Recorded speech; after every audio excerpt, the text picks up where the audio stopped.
Boa noite aos irmãos. Que satisfação nós estarmos aqui na casa de Deus, que coisa boa. Depois desse momento de louvor e adoração, é muito bom quando o momento de louvor toca o coração da igreja do jeito que tocou, porque quando a gente sobe depois para falar da palavra de Deus, me parece que fica mais fácil, tudo fica um pouco mais leve, a igreja já fica com o coração um pouco mais voltado para o que está acontecendo aqui e não tão voltado para outras coisas, para desvirtuar a sua atenção. Então isso é muito bom. E para a gente começar a conversar hoje vamos falar mais um pouquinho sobre o Dia dos Pais. Quem dos irmãos aqui presentes é pai? É papai? Levanta com coragem a mão. Isso, para eu ver melhor. Isso, melhorou. Ó, tem alguns. Parabéns a vocês que são pais. Parabéns a todos. O papai do André está lá em cima. Que bom conhecer o pai do André. Alguns amigos conhecendo aqui hoje. E para a nossa palavra, eu gostaria de ler o texto da palavra de Deus que se encontra no livro de Mateus. A gente vai ler o capítulo 1. Vai ler dos versos 1 até o 20.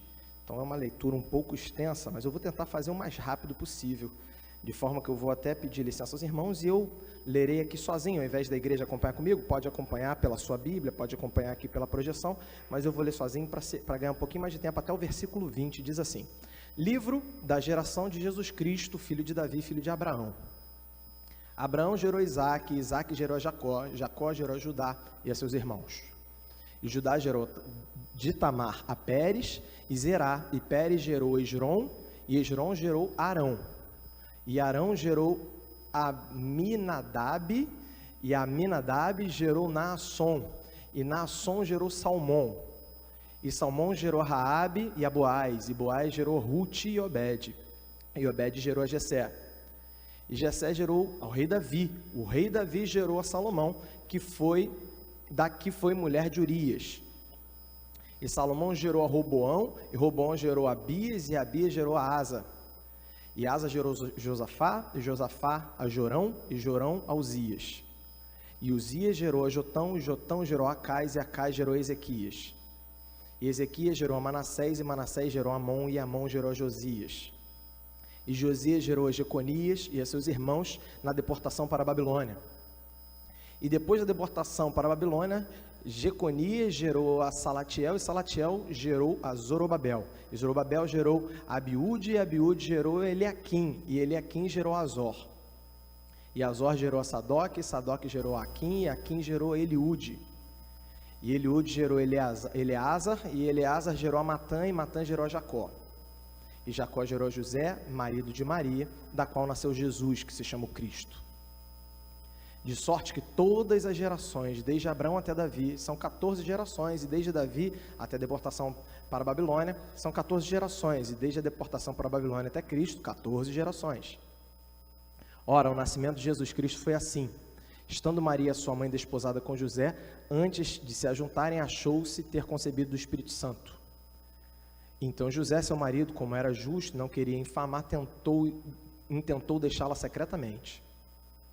E projetando ele isto, eis que em sonho lhe apareceu um anjo do Senhor, dizendo: José, filho de Davi, não temas receber a Maria, tua mulher, porque o que nela está gerado é do Espírito Santo. E é até aí. Hoje eu estava almoçando com meu pai lá na casa dele. Ele está aqui. Estava almoçando lá com meu pai na casa dele, e ele perguntou assim: qual texto que você vai usar? Aí eu falei assim: falar de Mateus 1. Aí ele falou assim: Mateus 1 é o quê? Eu falei assim: genealogia. Ele falou assim: vai tirar o que de genealogia? E já tem um tempinho que a escala do sermão foi divulgada, né? E parece que é 3 meses, é de 3 em 3 meses, e quando eu soube que eu ia trazer a palavra, há um bom tempo já, eu estava meditando, eu falei assim: Dia dos Pais, sobre o que será que Deus quer que eu fale? E levou um tempo, mas até que também há um tempo atrás, já Deus falou no meu coração sobre esse texto. Esse texto, Novo Testamento, desde quando a gente começou o nosso curso de aprofundamento bíblico, eu fiquei responsável por trazer o módulo de Novo Testamento, então eu me apaixonei pelos estudos que eu fiz. Eu e meu irmão Tiago, a gente estava comentando que acabou que esse curso de Novo Testamento fez a nossa curva de aprendizado crescer muito, porque a gente tem que estudar muito para trazer alguma coisa aqui que seja boa, que seja algum assunto interessante. Hoje é o pastor Anselmo que está responsável. O pastor Anselmo, infelizmente eu não estou podendo participar desse módulo, mas já fui testemunhado de que o pastor Anselmo também conduz brilhantemente o estudo atual, e eu tenho me apaixonado muito pelo Novo Testamento. E o nosso Novo Testamento, ele inicia aí, nesse texto. A nossa Bíblia, o nosso cânon, a nossa formação bíblica começa aí, nesse texto de Mateus 1. E para que começa desse jeito, né? O primeiro versículo fala que esse é o livro das gerações de Jesus, filho de Davi, filho de Abraão. E quem escreveu isso foi Mateus, e não vou entrar no mérito, mas pelo que eu estudei, me parece que Mateus ele tinha propósitos específicos, assim como Marcos também tinha, e Lucas também tinha, e João também tinha, embora sejam todos evangelhos falando da vida de Jesus. Cada um, me parece que tem um propósito de linguagem, de público, de forma de falar, sobre o que eu preciso falar e coisas que, não, isso aqui ou esqueceu, ou não foi relatado, acontece. Tanto é que os evangelhos não têm, todos eles, as mesmas histórias. Algum tem uma história a mais, outro tem uma história a menos, isso é normal. E por que começa assim? Na verdade, parece, para quase todos os estudiosos, que Mateus, se você for perceber o tema do livro de Mateus, é Jesus, tudo bem, é Jesus, mas o quê? Me parece que é sobre o reino de Deus. Se você for prestar atenção, o livro de Mateus fala muito sobre o reino de Deus. Mas ele vai falar, é o evangelho, e não deixa de ser, de certa forma, sobre a vida de Jesus. E o livro de Mateus, ele foi escrito um bom tempo depois de Jesus já ter morrido, um bom tempo. O primeiro dos evangelhos a ser escrito, muito provavelmente, foi Marcos, e Marcos já foi bem depois da época de Jesus ter morrido. Então Mateus foi mais distante ainda, já tinha um tempo que Jesus tinha morrido, e na memória do povo isso é um problema, né? Embora ainda a vida de Jesus ainda estivesse ecoando no coração das pessoas, nem todo mundo sabia.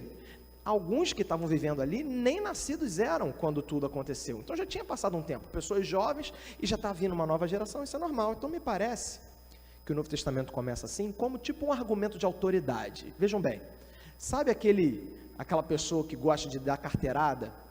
Ela fala assim, sabe com quem que você está falando? Você já ouviu esse termo? Sabe com quem que você está falando? Já ouviu isso? Tem gente que gosta, né? Tem gente que, eu conheço algumas pessoas que na verdade elas até buscam, assim, ela estuda, não é por conhecimento ou porque ela quer uma condição de vida melhor ou quer um emprego, sei lá, porque ela quer melhora de vida. Não, tem gente que busca só porque quer falar, porque eu fiz, eu estudei, não sei o quê. E eu não sei, à medida que o tempo vai passando, pelo menos é o que me parece, à medida que o tempo vai passando, eu não sei, eu não sou velho ainda, estou caminhando para isso, mas depois de um certo tempo, ainda mais no meio que eu trabalho, eu começo a perceber, como Salomão disse, me parece que realmente é vaidade. Tudo é vaidade, você começa a perceber assim, para que isso?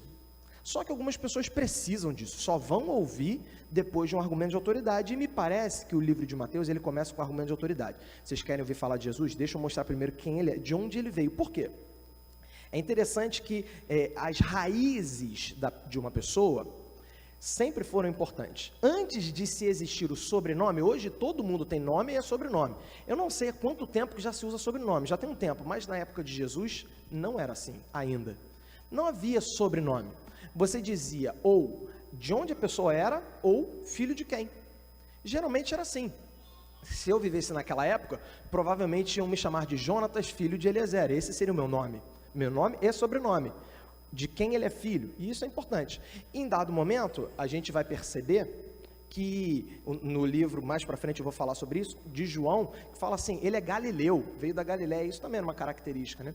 Mas era muito importante de quem ele era filho, as raízes das pessoas. E essas raízes ainda são muito importantes. Geralmente, quando você ainda não conhece alguém, mas quer saber se a pessoa é confiável ou não, tem muita gente que se baseia, não, ele é filho de fulano de tal. Só isso, para muita gente, já é muita coisa, né? Não, ele é da família tal, ele tem um nome tal, e isso para muita gente é uma coisa importante.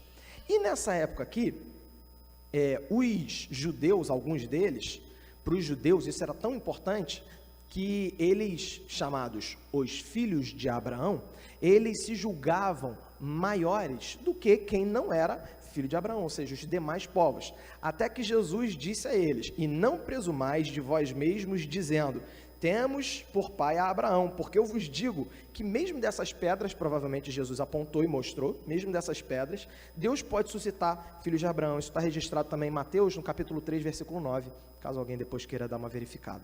E Jesus fala assim, adianta nada ser filho de Abraão, é o que me parece. Adianta nada, só isso não adianta nada, é isso que Jesus quis dizer. É importante sim, você está mostrando a sua história, as suas raízes, isso é legal. Só que adianta de nada, só ser filho de Abraão. E o grande profeta Isaías, que pela nossa leitura cristã, ele é, de todas as profecias, a profecia mais messiânica, a que mais fala de Messias, é o que nos parece, né? Pelo menos é consenso em quase todo mundo que estuda a Bíblia, vê que Isaías, as profecias de Isaías, são as mais messiânicas. Ele declara, no livro de Isaías, capítulo 11, verso 10, que o descendente de Davi será como uma bandeira para as nações. Tudo bem, isso é uma alegoria, é um pouco difícil. O que é isso? Bandeira das nações. Isaías estava dizendo o seguinte: haverá alguém que não vai importar qual é a bandeira, é uma bandeira só para todo mundo, ele será a bandeira de todos, já não mais interessa, olha que coisa, nesse texto ele fala assim, da descendência de Davi, então de onde vem é importante, mas ele será a bandeira de todos, de onde vem não é mais importante. Já não é mais Jesus, bom, nós lemos hoje, a gente sabe que é Jesus. Vamos lá, vamos pensar do ponto de vista de Isaías. Ele ainda não sabia o nome, não sabia o contexto. Ele profetizou alguma coisa que foi inspirada por Deus a ele. Ele sabia que viria alguém da linhagem de Davi, que seria o grande das nações, a bandeira das nações, aquele que unificaria as nações. Foi isso que Isaías falou. E a partir daí, a gente vê a importância da linhagem de cada um. Em João, como eu mencionei, capítulo 7, esse eu vou querer que a gente leia, João capítulo 7, versos 41 ao 43, é um pequeno trecho de uma história que estava acontecendo, João capítulo 7, do 41 ao 43,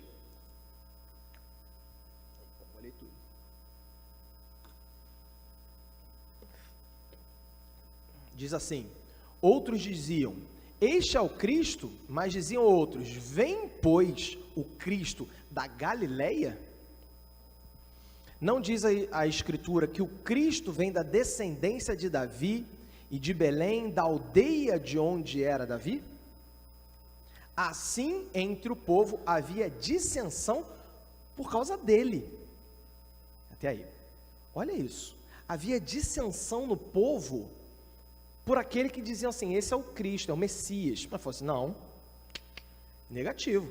Messias vindo da Galileia, Messias tem que vir do mesmo lugar de onde veio o rei Davi.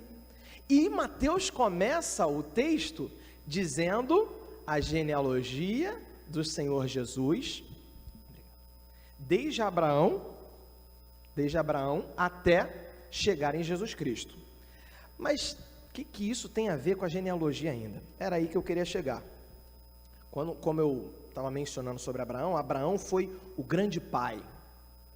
E está aí que começa a gente falar para os pais. Abraão foi chamado o grande pai, o pai de nações. Veja bem, esse termo pai,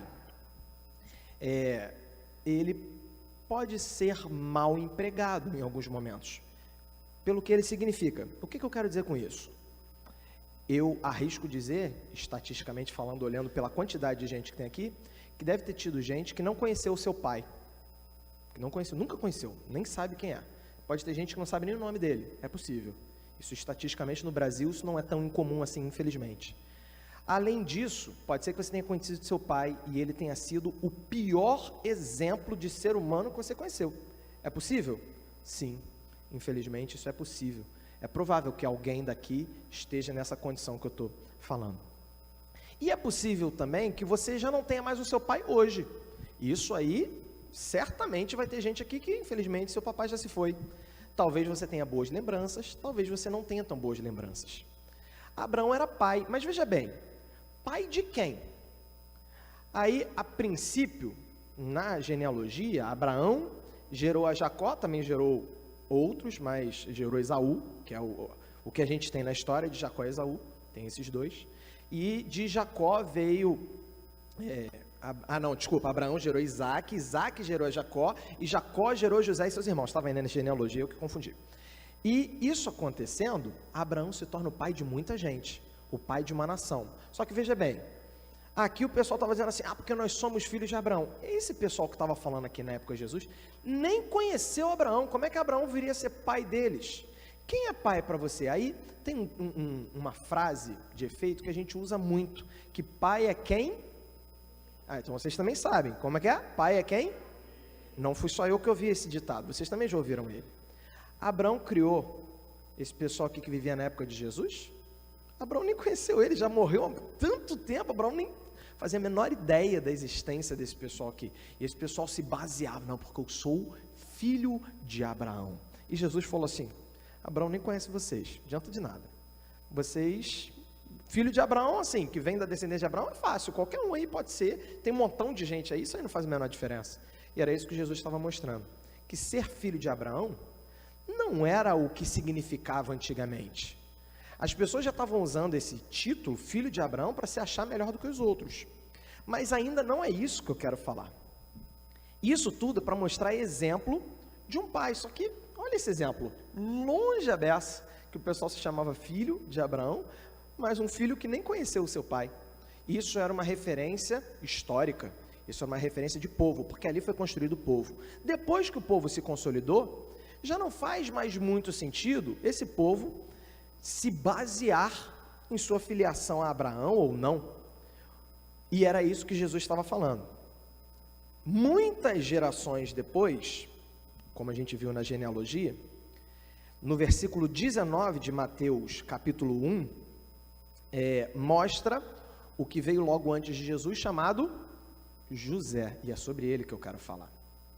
Por quê? Olha que situação interessante. Jesus, o Messias, não vou dizer Jesus, o Messias, para cumprir a profecia, ele não precisava ser filho de Davi, certo? E a gente fala muito sobre a sua mãe Maria, mulher abençoada, que foi visitada pelo Espírito Santo. Só que veja bem, Jesus foi filho de Davi, não por Maria, mas por José. Foi o que disse na genealogia dele. Jesus cumpriu a profecia porque José escolheu que a profecia antes de Cristo se cumprisse nele. Olha que coisa, ele escolheu. E o título do sermão, embora eu já esteja avançado, eu só vou falar o título agora, é Um Pai que Planejava. Um pai que planejava. José era pai de Jesus e ele fez planos, como diz no versículo 19, se o André puder por gentileza colocar de novo, de Mateus 1, José, seu marido de Maria, como era justo, era um homem justo, ele não queria infamar Maria, então ele planejou deixá-la secretamente, e esse foi o plano de José. José foi um pai que fez um plano. Eu perguntei quem era pai e alguns levantaram as mãos aqui. Você, pai, mãe, podem se incluir nessa minha pergunta. Você fez planos para os seus filhos? Fez? A minha irmã está dizendo que sim, né? Teve neném ainda agora, ainda está cheio de plano, né? Espera que ele seja, não sei, tem uma lista aí provavelmente, né? O meu pai, por exemplo, ele tinha um plano que um de nós três fôssemos médicos, né? E falhou miseravelmente. Não foi, pai? Falhou miseravelmente, acabou que não deu certo, né? Mas eu acho que ao longo da jornada, esse plano ajustou, né? E ele ficou contente com isso, está tudo bem, eu acho que ficou tudo bem. Eu acho que ficou tudo bem. Senhor? Deus deu a Dalvinha, esposa, que é médica, então tá bom, né? Já é o suficiente, Deus sabe o que faz. Ele tinha um plano para a gente, não tinha, pai? Tinha um plano para mim, ou para o meu irmão, ou para minha irmã, ou para os três. Eu sei, há pouco tempo eu fiquei sabendo, olha isso, estou com 31 anos, há pouco tempo eu fiquei sabendo que eu não fui planejado, não foi isso, pai? Ele falou isso aí, eu fiquei sabendo, eu estou com 30 anos, descobri agora há pouco tempo que eu não fui planejado. Você já, alguém, não precisa se acusar não, mas só, precisa se acusar não. Você teve um filho que não foi planejado? Você falou assim, eu planejei um, veio dois, a Betinha ali, já está falando ali. eu planejei um só, Deus me deu 2, aí veio o segundo, aí veio, eu no caso fui terceiro, acho que 2 já estava bom, né? Aí falou assim, não, 2 tá bom, ainda tinha um menino e uma menina, pô, acabou, vai repetir? Tá bom. Aí veio o terceiro ainda, né? Veio mais um, e não tinha, e não era parte do plano, era um pai que fez um plano, e não era parte do plano. Aí o que acontece? Na quarta-feira agora passada, meu pai comentou aqui uma coisa, que eu não me atentei, mas que eu acho que é justo ser comentada. Recentemente, eu tenho tentado uma porção de coisa na minha carreira, porque eu pensei assim, eu casei, tem mais de 11 meses que a gente casou, vai fazer um ano já tem um tempão, né, que a gente casou, e depois que eu casei, eu comecei a buscar novas coisas para, sei lá, me aprimorar na carreira, né, eu acho que é normal isso, eu fiquei assim, pô, tá na hora de resolver, porque aí depois quando eu resolver ter um filho, alguma coisa assim, esse gás já não vai ser mais tão voltado para a carreira, agora eu vou ter que voltar um pouquinho mais, tem que aquietar e voltar para a família, então, aí o que acontece? Você faz um plano, ou alguns planos. Curioso que a palavra plano, quando a gente fala de geometria, lá, matemática, plano, engraçado, a gente fala sobre os planos de Deus, não fala sobre isso? Planos de Deus. Só que engraçado, me parece que quando a gente fala de planos de Deus, parece que você está mentalizando que Deus tem um caminho para você e qualquer outro que você escolher é perdição, é maldição e você vai morrer na miséria. Mas espera aí, plano, vamos lá, de um ponto do plano a outro ponto do plano, quantas curvas, quantos caminhos você pode trilhar entre um ponto e outro ponto do plano? Alguém aí que é bom de matemática sabe dizer isso para mim? Infinitas linhas, infinitas trajetórias que você pode tomar entre um ponto e outro plano, ainda dentro do plano. Eu entendi isso há algum tempo, alguns anos, que eu pensava assim, porque o Senhor me revela qual é a minha carreira, me revela, eu, sei lá, com 12 anos, qual é a minha carreira, qual é a minha esposa, aí eu botava tudo assim, como se já tivesse tudo traçado. Eu sei que tem muitos cristãos que pensam nisso, eu não vou entrar nesse mérito não, mas eu pensei assim, bom, eu quero estar no plano de Deus, mas eu hoje acredito, é minha crença, tá? Como meu pai fala, me dá um desconto, isso aí, a Bíblia não fala nem que um nem que outro, dá margem para a gente entender como a gente quiser nesse aspecto. Eu entendo que às vezes eu tenho uma decisão aqui, ou outra aqui, ou outra aqui, ou outra aqui, e Deus fala assim, escolhe, eu vou te abençoar, tá bom, vai. Nem tudo, eu percebi isso, nem tudo Deus vai escolher por mim, um montão de coisa, Deus vai falar assim, tá aí, estou te oferecendo alguns caminhos bons, alguns aqui, cuidado, se você está próximo de Deus, se o Espírito Santo fala no seu coração, tem caminho que você vai falar assim, esse aqui não, esse aqui está me dando um aperto, uma angústia no coração, me parece que isso aqui é caminho de perdição, parece que isso aqui é caminho que não é bom, mas tem vários outros que são bons, não necessariamente Deus já determina, o seu pai sonhou que você ia trabalhar, que sua carreira ia ser tal, e provavelmente ele errou, você tomou suas próprias decisões, e eu arrisco dizer que se você não tomou suas próprias decisões, viveu sua vida baseada nas decisões do seu pai e da sua mãe, possivelmente em algum ponto da trajetória você foi muito infeliz, eu arrisco dizer isso, é muito comum quando alguém, não, tem que, porque é isso que meu pai queria de mim, então eu vou fazer, e você, a contragosto, vai e faz, muito provavelmente aquilo ali não vai ser um bom caminho, é normal isso acontecer. José fez um plano, o plano dele era fugir secretamente, porque ele também não queria alarde, ele não queria fazer assim, tá vendo, essa mulher está grávida, mas eu não me casei ainda com ela, como que ela pode estar grávida? Ele não quis fazer isso, ele ficou na dele, ele falou assim, diz a palavra que ele planejou deixá-la no íntimo do seu coração.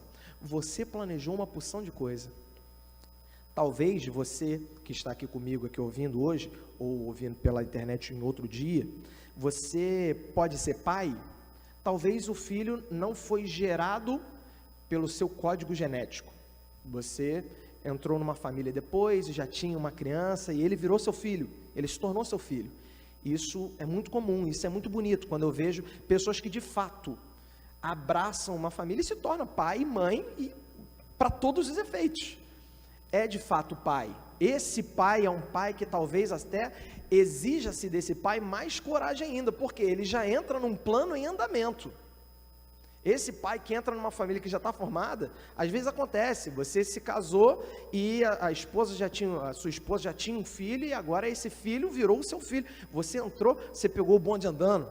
Isso é difícil a beça, né? Esse termo, pegou o bonde andando, fica difícil para hoje em dia, né? O que é pegar o bonde andando? Porque não tem mais bonde, pelo menos aqui no Rio de Janeiro, não tem mais bonde. Mas pegar o bonde andando devia ser difícil a beça, né?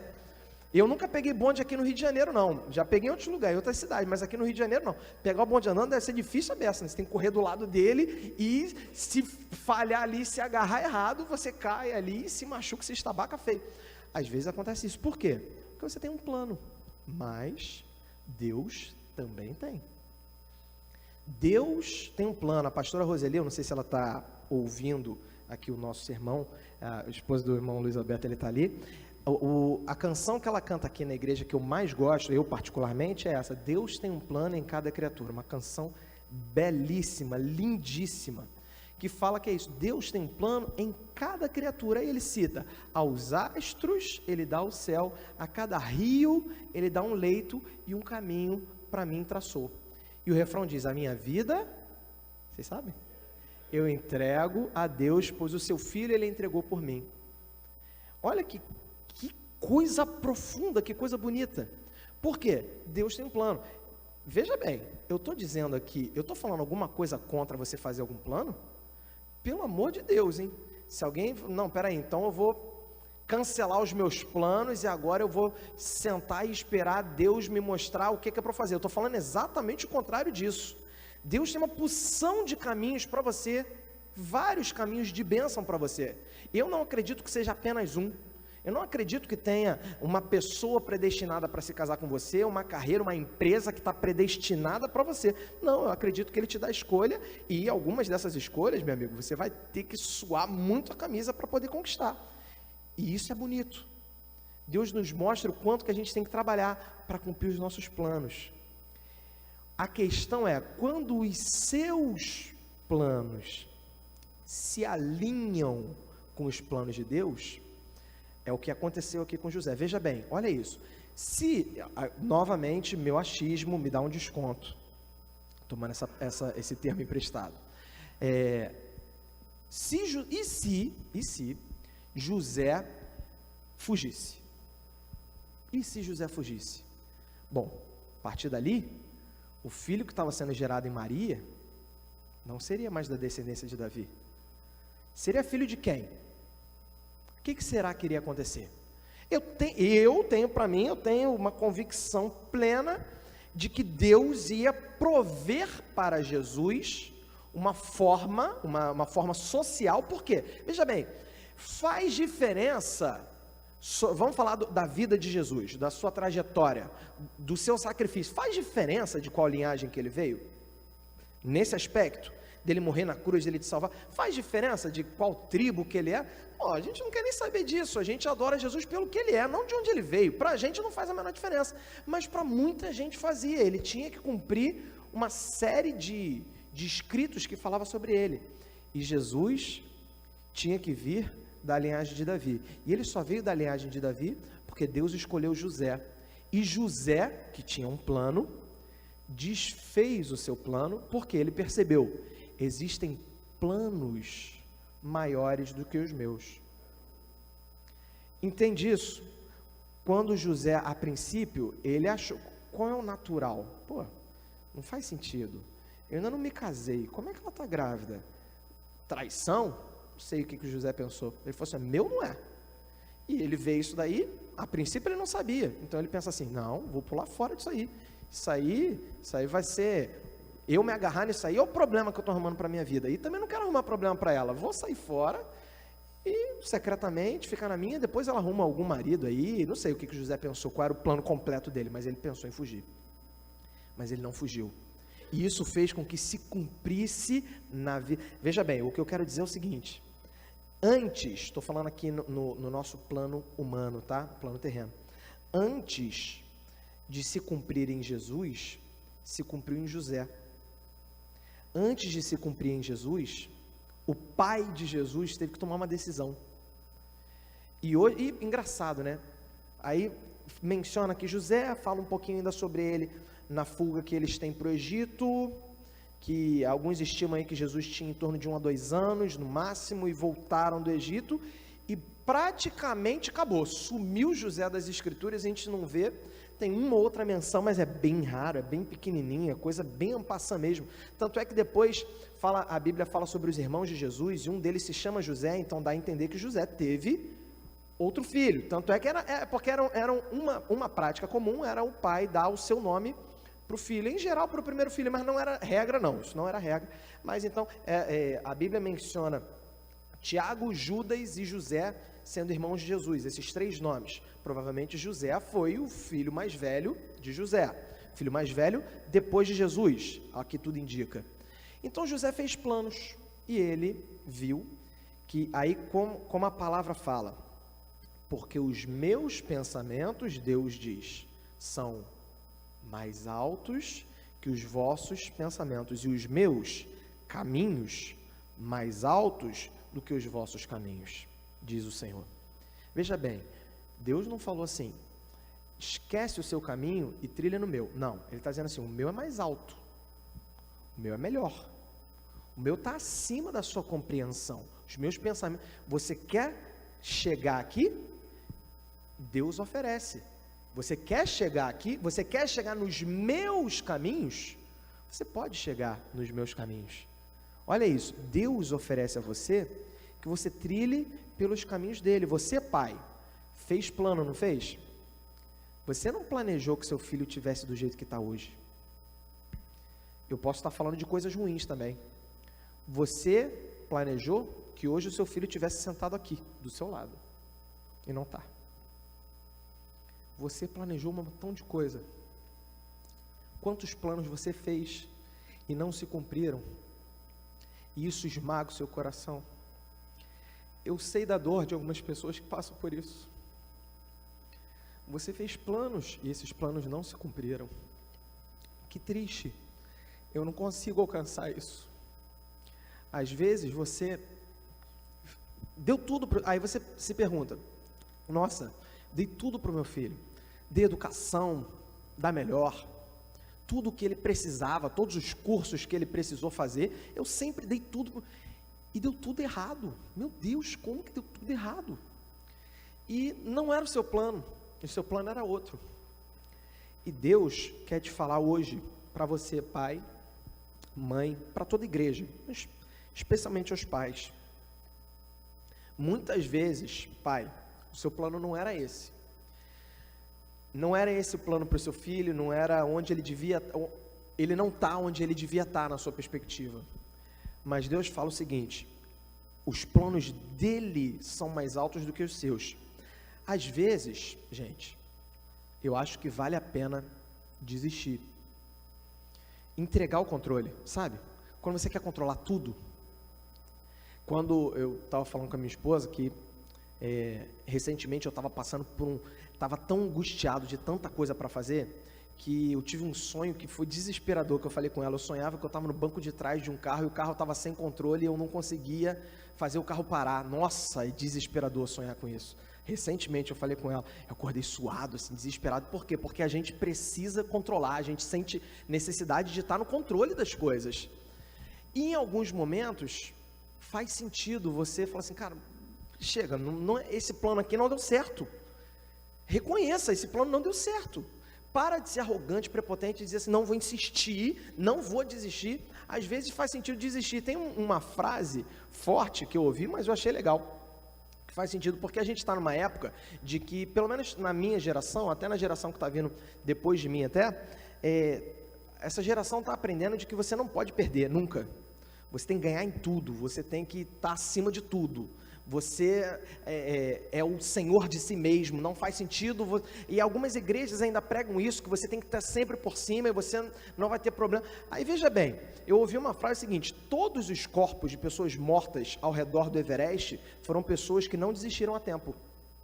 Às vezes, faz sentido desistir, às vezes faz sentido você entregar o controle, não chega, estou insistindo na coisa errada, reconheça.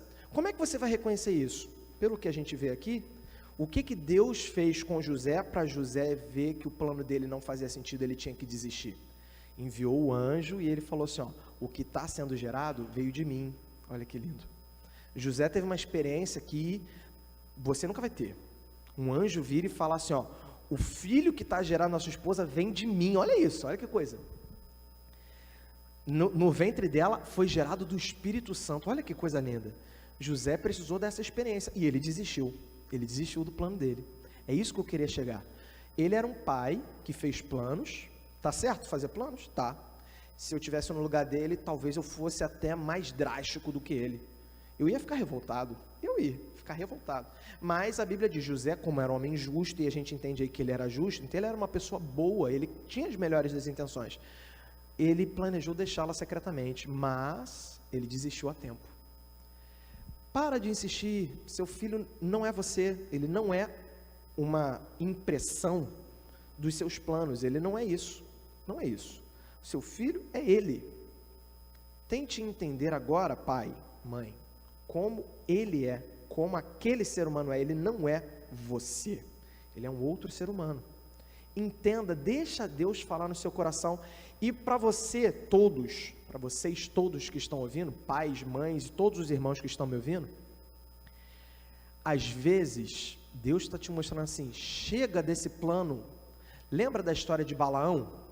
Que ele estava insistindo e tinha um jumentinho, um burrinho, que ele estava carregando e o jumentinho travava e ele continuou puxando, que ele tinha um plano, ele tinha um caminho, e puxando, até que Deus fez com que a mula falasse com ele. Você, você ainda não entendeu que não é para ir por ali? Muitas vezes você tem planos, mas não são esses os planos. Ah, mas o meu plano era o melhor de todos, ia dar tudo certo, tudo bem, mas diz o Senhor, os meus planos são mais altos do que os seus planos. Tenta fazer esse exercício, revise os seus planos. Sabe aqueles planos que você fez lá em 1º de janeiro de 2022? Você já deu uma revisada neles? Tem muita gente que faz isso no dia 1º de julho, né? Porque aí passou 6 meses, aí você revisa os seus planos.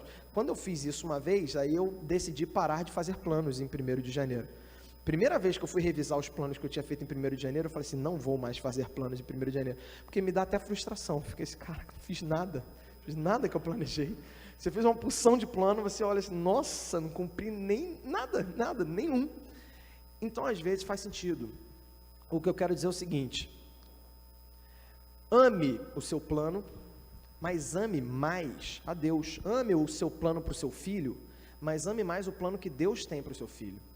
Ame os seus projetos, ame sim, vai com tudo nos seus projetos, vai na força do Senhor, mas ame mais ainda os planos do Senhor. Faz uma revisão dos seus planos e vê assim, será que Deus está de acordo com esses planos? Às vezes você está dando um murro em ponta de faca. José fez com que assim, a partir dele, Jesus cumpriu a profecia, a partir de José, Jesus cumpriu a profecia, e isso tudo porque José desistiu do seu plano. Ele era um pai, planejou e desistiu.